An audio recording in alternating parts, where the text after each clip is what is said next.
Thank you so much for that eloquent and insightful speech, Manishka.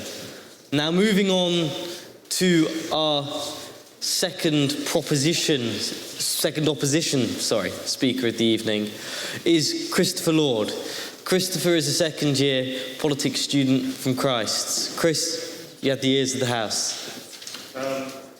First year, sorry.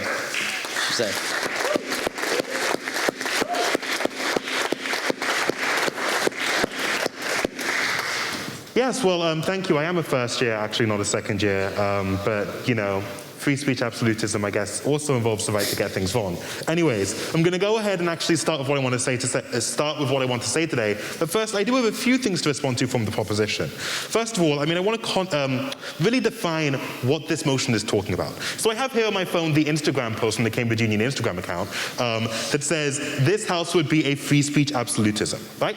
In the caption, it talks about the idea of campus radicals shutting down free speech. What the opposition is arguing today is not the idea that every government should have the ability to shut down every voice it disagrees with.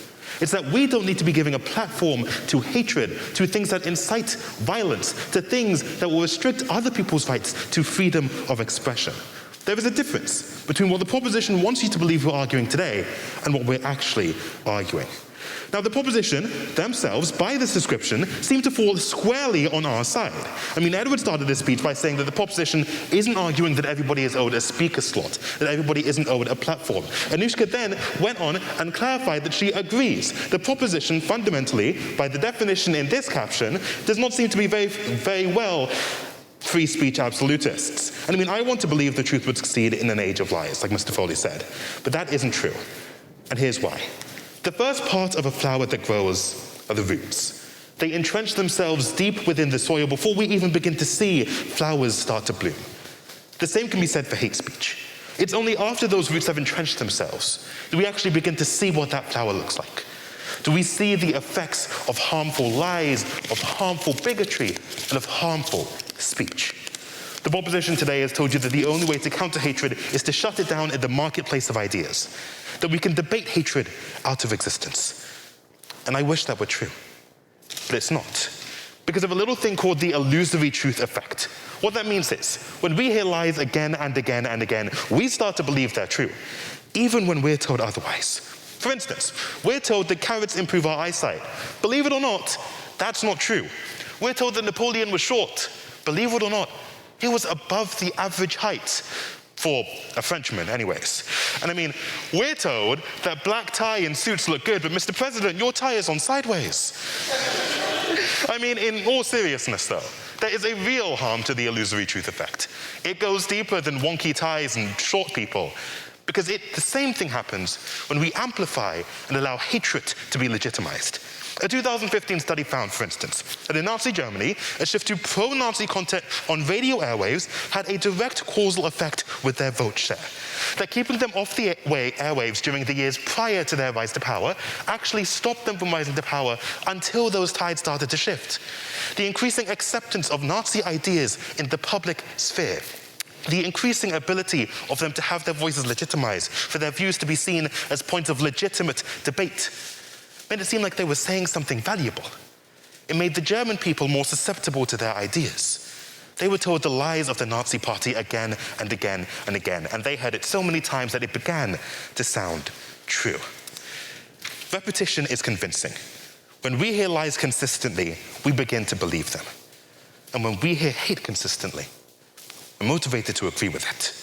Free speech absolutists will tell you that the example of Germany can't apply today, because the right to speech is protected, because we have the ability to shut down these ideas in the marketplace of ideas. The problem is, the algorithms on social media put out this hatred to people above anything else. Take Andrew Tate. An Observer investigation in 2022 found that teenagers on TikTok are heavily pushed towards content like him and people like Jordan Peterson, misogynistic, hateful drivel with no intellectual value. The free speech markets can't and won't solve this issue because these lies become entrenched in people's minds. And after they entrench themselves, it becomes impossible for these views to be overturned. Being familiar with an idea overpowers being reasonable about an idea. It's for that reason that young men in the UK are going increasingly far from young women politically.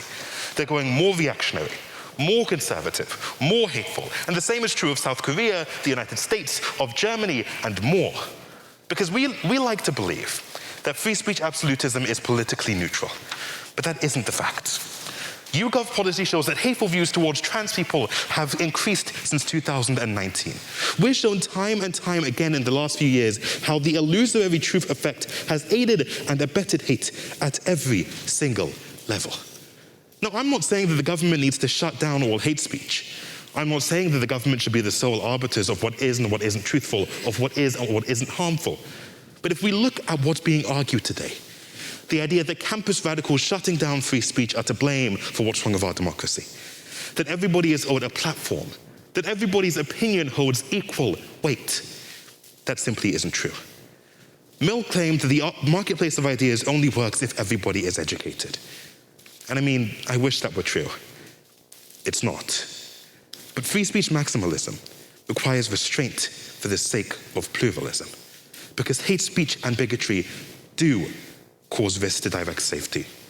They do lead to incitement to violence. They entrench the roots for people to commit hate crimes, which also have increased over the last few years. They allow for people to grow more numb to the idea of hate crimes. They ultimately lead us to become more hateful. I mean, take the United States for an example. In my home state of Texas, and, well, home used loosely, and in my home district of Plano ISD, the very book banning that Anushka mentions happened the year after I left. Books like Toni Morrison's The Bluest Eye. I mean, they even considered banning the Bible. All fans found themselves being taken off the shelves. The free speech absolutists will tell you that that's our ideology in action. But it's not. It's what happens when free speech absolutism is taken to its furthest limits. Because the reason those books found themselves banned, at least in my district, was because of the words of a small but loud minority of people who wanted, and who did, to make sure that every single book in our school system appealed to their standards. So, they took themselves on a tour around the state of Texas, going to school districts in which they didn't even have children, to argue that these books needed to be censored. And then, when they were denied places, when they were denied the ability to speak, they argued that their rights to free speech were being repressed. They argued that free speech absolutism meant that they were owed an equal platform, that they were owed the right to debate their views, that they were owed the right to try and shut down the views of queer people, of black people, of people of color.